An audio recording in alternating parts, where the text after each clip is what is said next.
Sit down! You are cowards! I will not sit down! I won't comply! You guys are cowards! And who are you to tell me what I can and cannot do? Stop throwing it down my throat and everybody else. I am very pissed. I cannot believe you can sit up here with a smug smile on both of your faces. The sounds you're hearing, they're the voices of angry parents at school board meetings, letting their elected officials know how they feel about mask mandates, about how students learn about history, racism, sexism, gender identity, and what books they should be allowed to read. You're teaching children to hate others because of their skin color, and you're forcing them to lie about other kids' gender. They are the sounds of America's culture wars. These are our kids, not yours! Trying to recall this board. My name is Ken Feudernick, and for the past 3 years, I've hosted a podcast called Teacher Stories about the profound and lasting impact teachers often have on their students. But as a parent, as a career-long educator, and as a citizen who's worried about the future of our democracy, the battles playing out about our schools are absolutely heartbreaking. More and more frightened and frustrated teachers are leaving the profession, a profession that is already beset by critical shortages that prevent kids across the country from getting a quality education.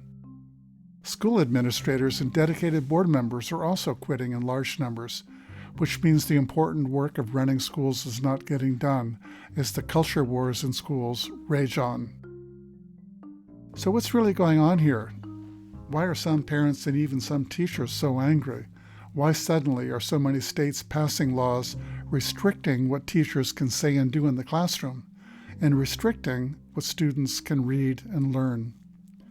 Is all of the vitriol towards teachers and our public schools just manufactured by the media and by political extremists?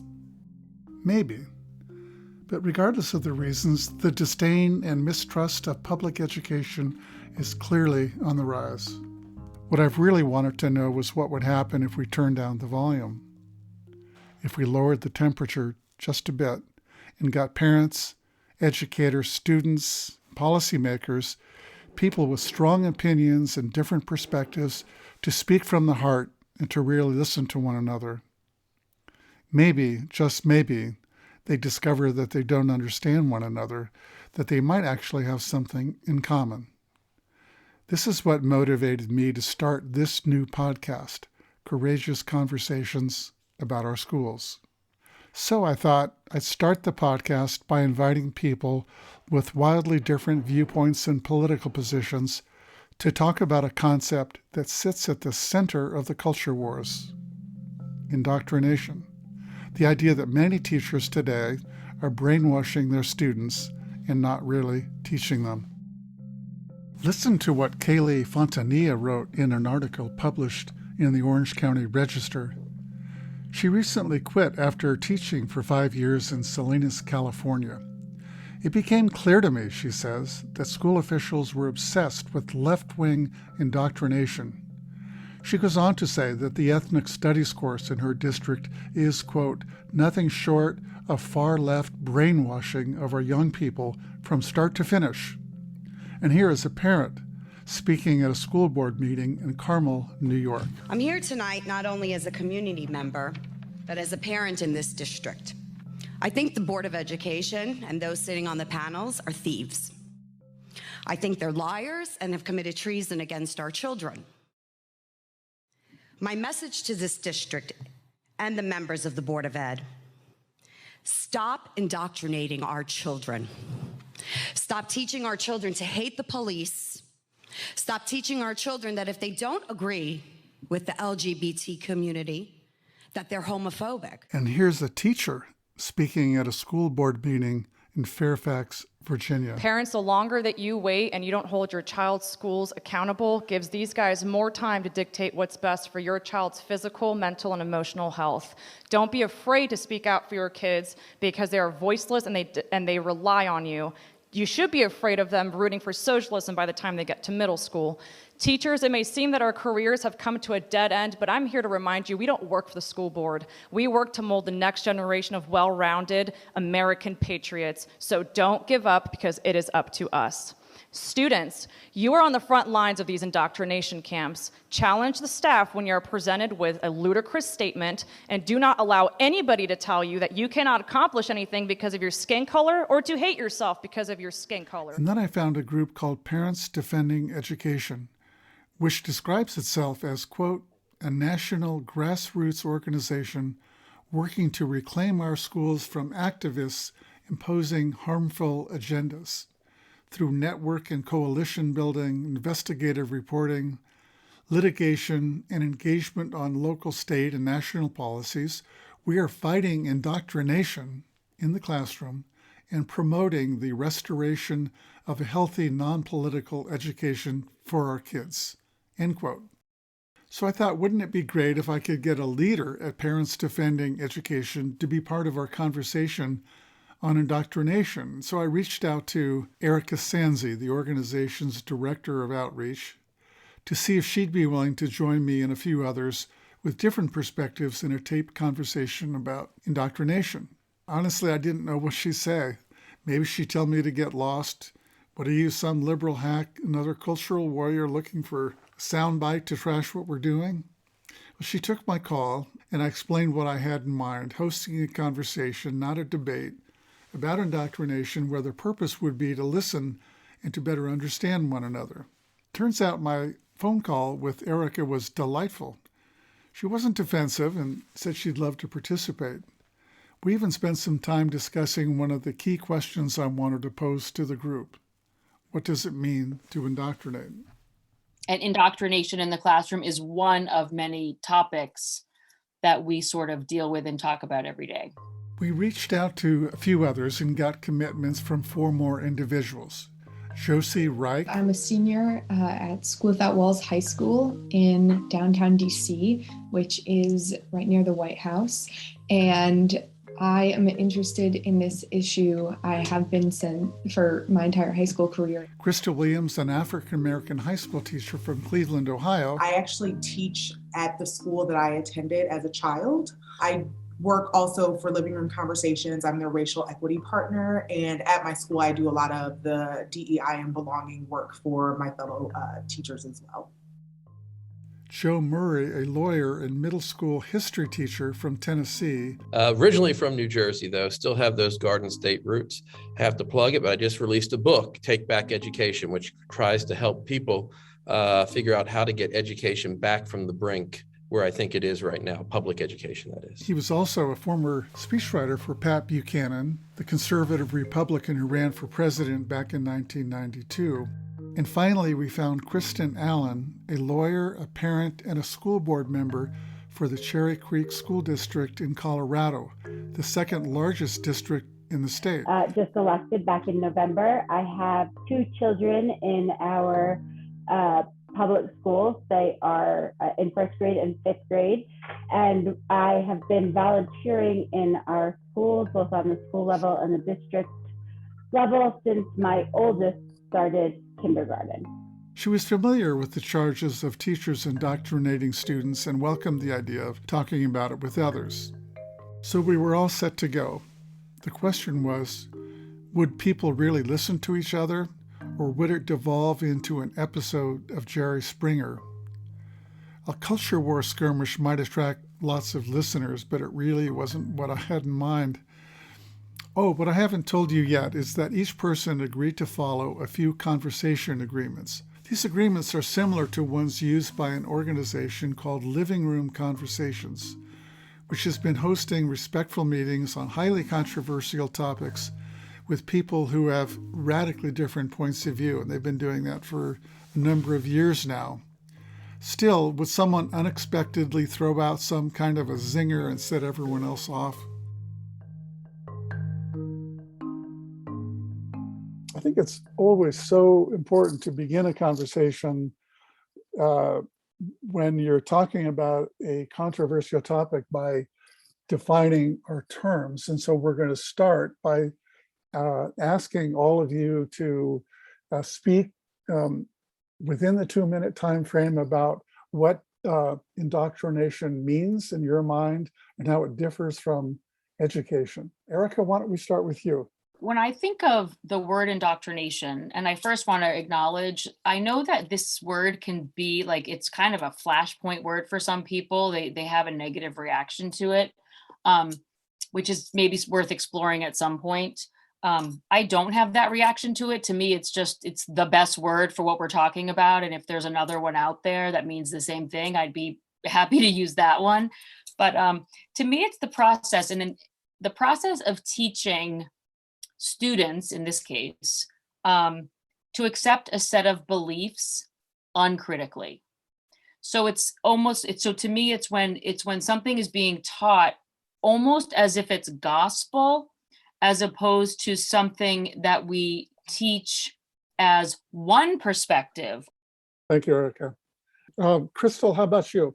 I'm going to echo some of what Erica said, because that's literally what I wrote in my notes. The idea that we are teaching students and providing theories for them, but not allowing them to be critical of them. Just, this is the way it is, and this is the perspective that I'm giving you, and don't ask questions because this is how we do things in the United States.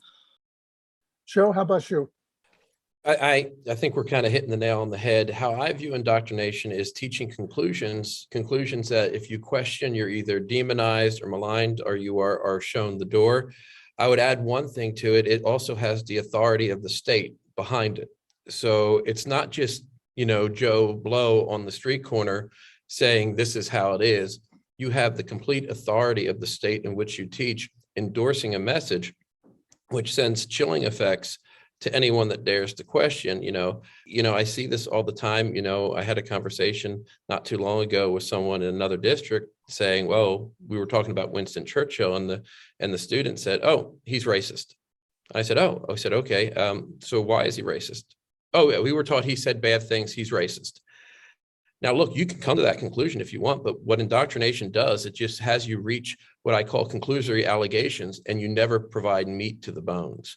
And to me, that's what indoctrination is. Josie, what does indoctrination mean to you, and how does it differ from education? Well, I think indoctrination and education are pretty much opposites. I think indoctrination is teaching that one thing is right and not to be questioned. And then education is teaching a concept and then teaching critical thinking and making sure that the concept is thought about through multiple different lenses and perspectives. And Kristen, love to hear your thoughts on this question of what indoctrination is in your mind. So I echo what everybody else has said. It sounds like we're all thinking the same way about the definition. I kind of like to sum it up with indoctrination is basically answering the question of why, because I said so, without giving the facts, without teaching the facts, without teaching those critical thinking skills. And education is answering the question of why with providing the facts and information to get to that answer. So I'm just going to offer this perspective that I agree with, I think, what everyone said, that it is indoctrination to me is an attempt to try to get other people or students, if it's in school, to believe something, to hold a perspective simply because we said it's true, when without giving them the opportunity to decide for themselves or to study whether they in fact think it's true themselves. Education, on the other hand, I think is creating the conditions for our students to adopt their own perspectives, provided that their perspectives or beliefs, points of view are based on reasons and evidence, and when it's appropriate, on sound moral thinking.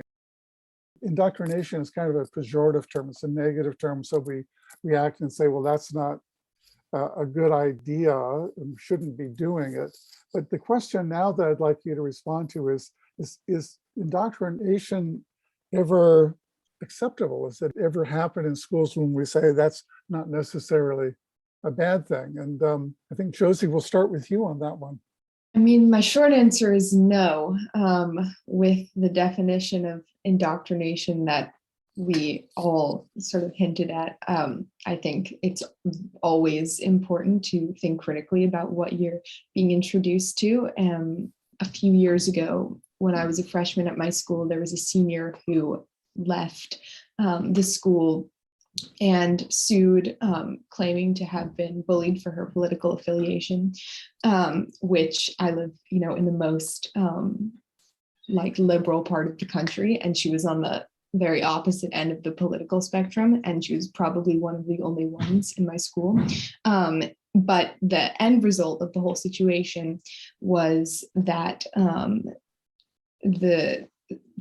the school didn't do much about it, and the student body laughed her off, and it became sort of a joke, and there wasn't any addressing by the school of the culture within the student body, and as moved along by the administration, that allowed for a student to not feel safe or respected or able to express her opinions because she held a minority viewpoint. So I know firsthand the effect of disregarding an opinion that is different from what most people around you believe. And so I think it's very important to make sure that learning environments don't allow for that at all. Thank you, Josie. Joe, how about you? Is indoctrination ever acceptable? I think as we defined it here today, no, but I think we also have to understand that to work in a society, we have to come to an agreement that there are absolute truths, and we agree as to what absolute truth we are going to adhere to. John Locke would call that the social contract. John Jay wrote about that in Federalist 2, saying what it was able to bind these 13 disparate colonies together was they shared the same language, the same religion, the same culture, the same heroes, the same villains. And you need to have that sense of unity as a country in order to move forward.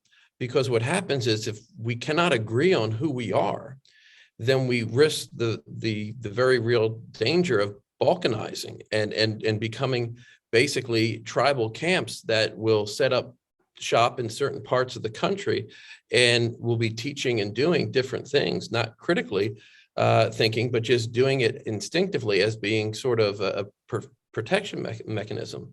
And I think one of the biggest things that has really come into education is not necessarily indoctrination, which is a big thing, but this sense of moral relativism, which we can't say there's a right or wrong without the fear of hurting someone's feelings.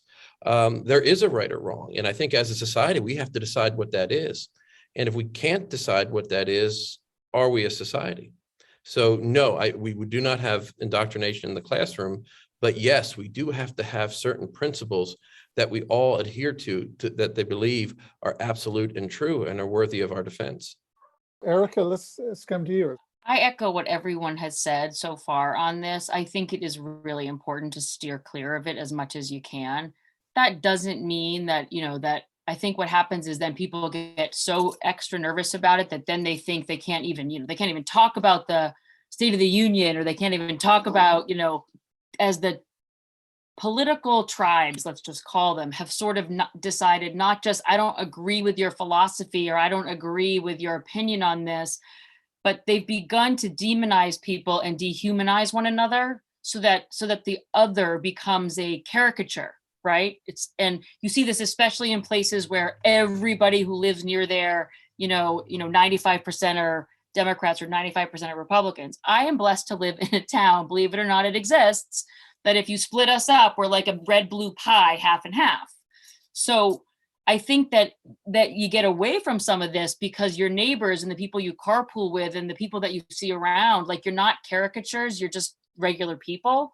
But so, yeah, I think you steer clear from this, but you also, I think, don't overcorrect to the point where you don't feel like you can have, conversations in the hallways or with your students about topics that touch on politics, history, the culture wars, just that it's not, I'm on the right side of history, you're evil.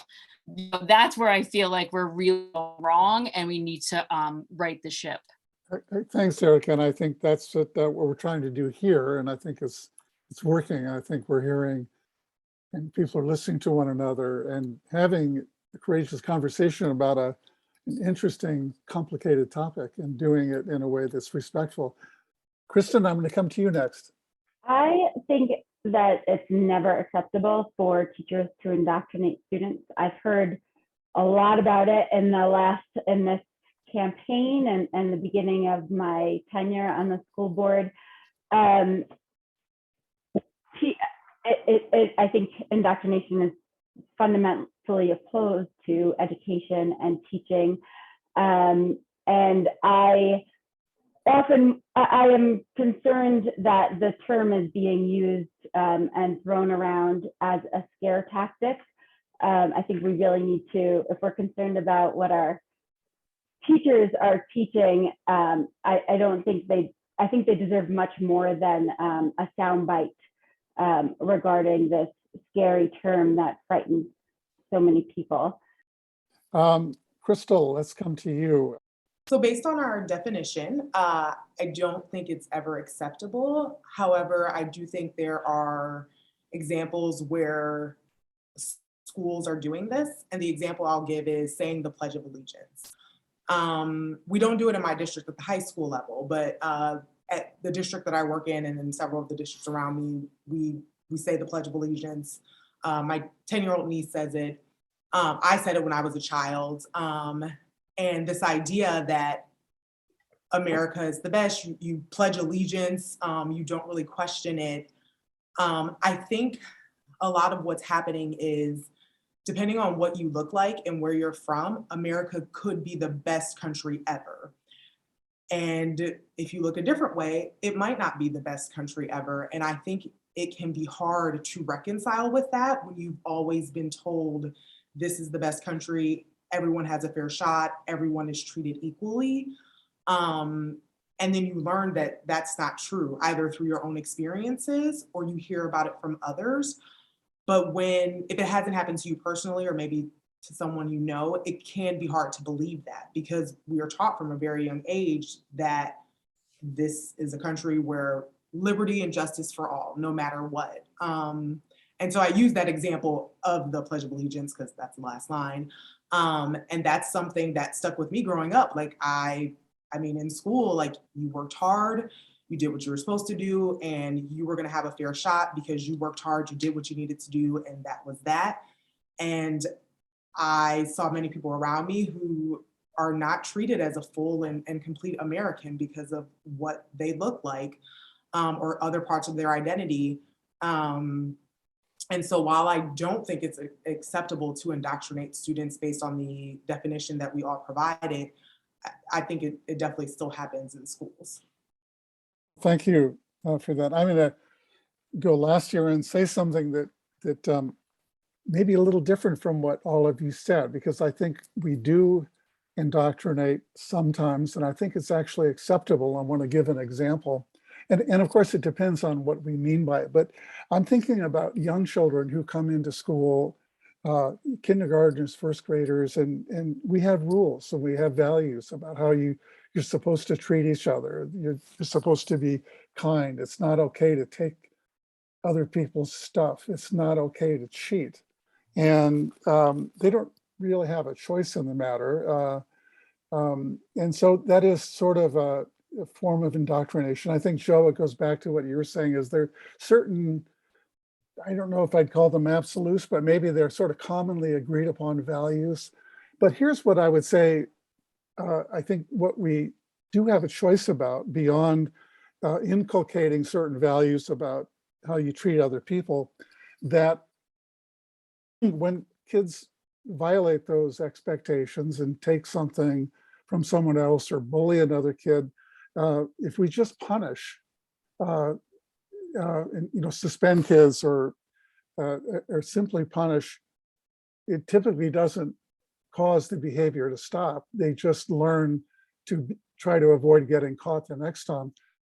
On the other hand, if, say, when kids are bullying or teasing others, rather than punish, if we have kids engage in what are called restorative practices and listen to the people, hear from the people that have been teased or bullied, they often get a sense of the pain that they've caused, and it's more likely to lead to what we want, which is that they stop bullying, not because they're fearful that they would get punished, but because they realize that they've had an impact on someone that they didn't realize. And that, I think, is going from indoctrination. It's important to behave this way, to education, where we want them to understand the reasons why we're teaching something. With that, I'm going to move to our third question about indoctrination. And the question is this: is it indoctrination when teachers teach their students to be kind, to be patriotic, or to embrace and promote, say, a concept like social justice? Let me start with you, Joe, and I'll work my way down from Joe, then to Erica, then Crystal, and so forth. That's a great question. What I have seen with indoctrination, when you look at social justice, I've often said, get 20 teachers in a room and ask them to define social justice, and you get 20 different definitions. It's one of those terms that's used not because it means something, because of the avenues it creates into getting something in. In researching my book, I saw so many examples of how kids were saying, well, you're white, so you're automatically coming at this with a racist tendency. Now, I was in civil rights law for 15 years, and I did my best to fight for race claims, gender claims, religion claims. And the basis of that fight was that we don't see color, we see character. And what we are seeing now is that being rewound to where you have to see color, and you use color now to differentiate among people. You indict others and you victimize others. And that, to me, is very dangerous, because it goes against that key aspect of individualism. And I think you're right that we have not been a perfect country. No country has. I think every civilization known to man has engaged in the practice of slavery. But I ask, what country has done the most to stop and correct it? Not perfect, far from it. The only folks that are perfect are up with the good Lord. And that's about it. But this country has done so much to try to right those wrongs, sometimes slower rather than others. And I think what we're seeing is a reverse indoctrination, where we are taking down the pillars of the West. If you look at what happened in 2020, right? Everybody that was under siege was one of the fathers of Western civilization. Was there a disproportionate representation? Yes. And it was partly due to the times. But does that minimize their accomplishments?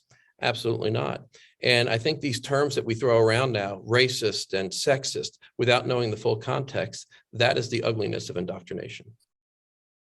Erica, your thoughts about whether it's possible to teach students to be patriotic or to embrace and promote social justice without indoctrination, without it being indoctrination? I immediately think of former President Obama. You guys probably remember, he used to say a lot, my story is only possible in the United States of America.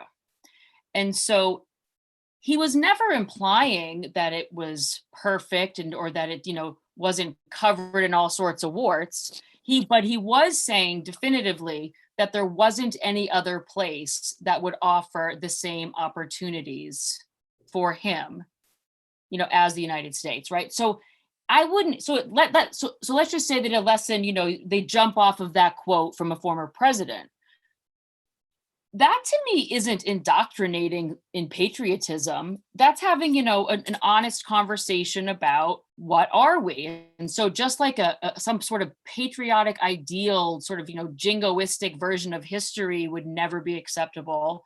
It's also not acceptable to teach students, and I have to say, I fear this is beginning to happen, that we're an irredeemably racist, white supremacist nation.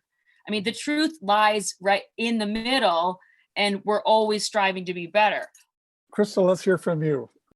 Joe mentioned social truths and things like that. And I feel like being kind is something that we can ask our students to do and treat our students to do, and not treat our students, but ask our students to do. And I feel like that's something that everyone can agree on. I know I shouldn't speak in generalizations, but I think asking students to be kind is something that is okay. Being patriotic, so I think when I think about patriotism, I think oftentimes so I'll speak from my experience. I grew up in the era of color blindness. We don't see color, things like that. I graduated high school in 2003.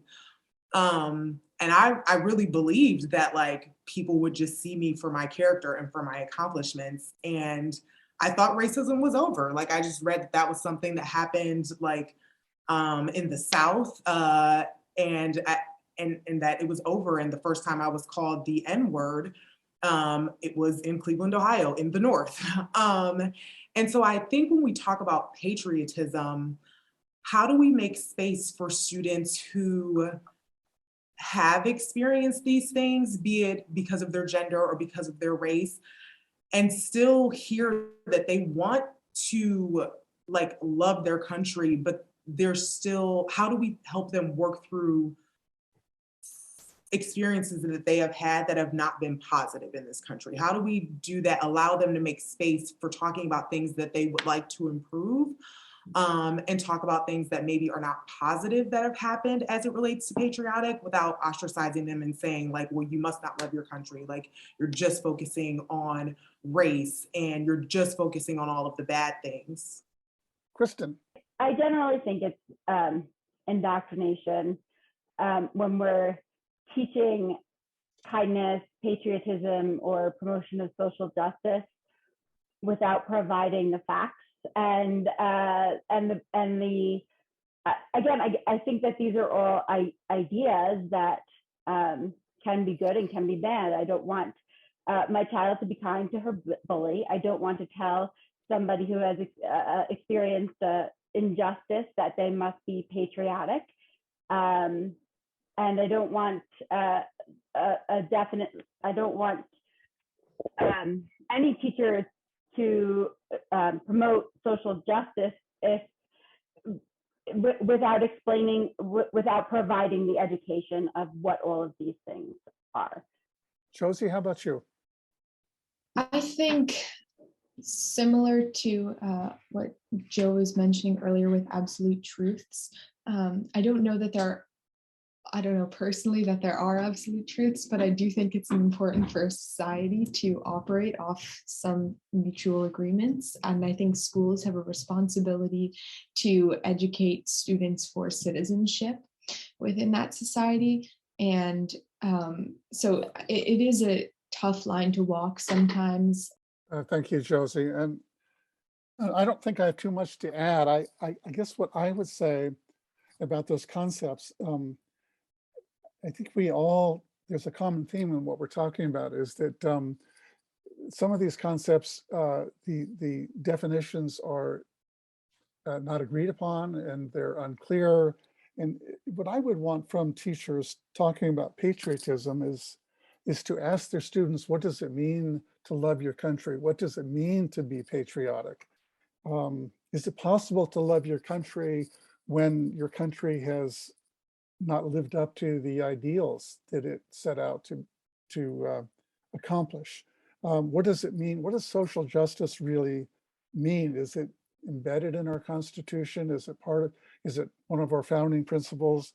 And but I think if you walked into a classroom where teachers were asking those questions, I think we'd all agree that education was going on and not indoctrination, because they're having kids define it and they're conceding the point that we may all have different definitions of what it means. So let's explore that together and get different people's perspectives before we decide we're for or against it. But I sort of think what I'm hearing from everyone is that that we're kind of talking about the same thing. We're talking about teaching these in a way that isn't indoctrinating and allowing kids to form their own opinions based on reasons and evidence. So I think with that, we're going to move to our final couple of questions and just now reflect a bit on what we've just been doing. Josie, let me come to you and ask you, what do you take away from the conversation we just had? Well, I think that if you put this group of people in a classroom to discuss like a specific political or historical thing or idea, there would be a pretty wide range of viewpoints about it. And yet we all had very similar definitions for indoctrination, and all agreed that it's not an okay thing to have as part of education. I would love to hear the more in-depth beliefs of what other people hinted at and what they've worked on. Thank you, Josie. Kristen, how about you? What do you take away from this? And I'm going to combine the second question with it, is has your thinking about any of this changed in any way as a result of our conversation today? And just listening to everybody's answers, I once again am reminded that we are all passionate about education and teaching and providing a great education for our kids. And we may have different views about, just different political views and how we get there. But if the end goal is we all share in common and is educating our children, we're in better shape than the media is presenting us to be. And has my thinking changed in every way? I think my thinking changes a little bit every time I hear different perspectives, because the more I learn, the better I am. So thank you all for sharing your perspectives. Crystal, how about you? What's your takeaway from today? And has your thinking changed at all about this topic of indoctrination? Piggybacking off what people have said, this idea that we were all passionate about education and that we agree that we all defined indoctrination as having this negative connotation, and we want our kids to be educated and critical thinkers. And knowing that we agree on that, how do we talk about and work through the things we don't agree on for the benefit of our kids, right? Because they will eventually be running the world, and we want to make sure that they have what they need. I'm taking away this idea of absolute truths that Joe mentioned earlier. I really do want to think more about that and what these absolute truths in the United States are. And if they look different for different groups, how can we still come together as Americans and not be so polarized? So that's sort of my takeaway, what I'm thinking about right now. Erica, how about you? Well, the first thing I have to say is that Josie is totally bringing back memories of when I taught high school.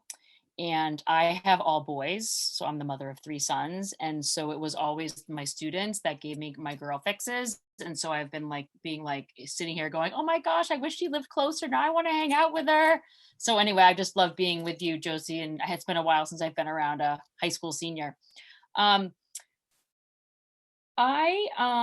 have really enjoyed this. I'm not surprised actually that it went so well, because I just sort of thought that it would. And I find too that when people just talk to one another, it's never really quite like the explosive fireworks, that we see the media sort of presenting. I don't mean to imply that there aren't really strong emotions. I don't mean to imply that there aren't lots of fireworks at school board meetings, but I'm actually quite sure that even some of the most intense exchanges at those meetings would go much better in a different setting if the 2 people or the 3 people, laid out these agreements ahead of time and tried to have a conversation. Something that I thought was really interesting was Crystal, when she immediately thought of the Pledge of Allegiance. And the reason I think that's interesting is because there is concern about students being asked, either required or pressured to take pledges in school, not the Pledge of Allegiance, by the way, pledges for other things, sort of like social justice cause pledges. But what's interesting is that the same people that are really uncomfortable with that pressure and those pledges are often people who really, really value and want their children saying the Pledge of Allegiance. And so that just, I think, is a really is something to think about, right? You may hate this pledge, but you love this pledge. So wouldn't it be reasonable that someone else might like this one and not like this one? And so it just gave me something to think about. And I now have written it down as just something to think about and, talk about with some people. So thank you. Thank you, Erica. Joe, how about you? What's your takeaway from today? I had something in my head, and then after Crystal and Erica with the pledge and all that, I'm going to have to do an audible here and talk about that, because I think that is what I take away. Through teaching history and seeing how the kids respond to it, we take for granted, and I know myself included, I take for granted a number of things. And, I see the Pledge of Allegiance as that one agreement that we have, that this is the rules of the game. And when I see patriotism, I often hope that, and I see it in the media all the time, that patriotism is confused with nationalism, which are two different things. To me, Martin Luther King was one of the biggest patriots around. Patriotism is challenging society when it deviates from that social contract, when it deviates from what we say in the pledge. That is our patriotic duty, to stand up and say, no, that's not our agreement. Our agreement is that we are treated equal, and I'm going to stand up and fight for it. And I know it might seem that I'm coming from the white male perspective, but one of the things that I haven't shared until right now is that I've been happily married to my husband for 12 years. And I understand, there are places I've been where we've walked down the street and we've had to think twice whether or not you can do something as holding hands. And where I see me in society, and where I see anyone that has somewhat times felt marginalized in society, is, I go back to that pledge and say, look, this is what we're fighting for. We're in this society because we know it sometimes might take longer, much longer than needed. But I know that these ideals that are in our Constitution and our Bill of Rights and that are emboldened in that pledge, that's what unites us. And what scares me is that we're now arguing not whether or not how we get there, but whether or not we tear the whole darn thing up. But what this group has really done for me is shown that there is hope. We can have rational conversations, and I think we should appoint ourselves all as the ambassadors to education, and we can fix this thing in another 2 hours? Well, now that I've had a chance to reflect a bit on what happened during our first courageous conversation, I have to say it was pretty gratifying. It didn't go off the rail. People listened to one another, and some common ground emerged.